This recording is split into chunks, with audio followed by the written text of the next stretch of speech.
Prantij road પર મળ્યો મૃત બાળક. પોલીસે ડીએનએ સેમ્પલ લઈ હોસ્પિટલમાં કરી તપાસ. મૃત પામેલ બાળક મળી આવતા સમગ્ર પંથકમાં ભારે હાહાકાર મચી જવા પામી છે, જેને લઈ પોલીસ દ્વારા બાળક અંગેની તપાસ હાથ ધરવામાં આવી છે.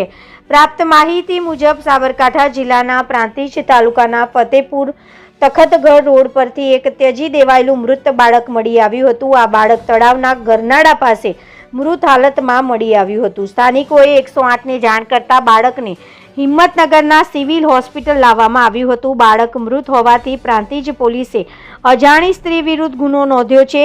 ફતેપુરા મહેતાવાસના 56 વર્ષીય મુકેશભાઈ મોહનભાઈ પંચાલની ફરિયાદના આધારે પોલીસે આ કાર્યવાહી હાથ ધરી છે.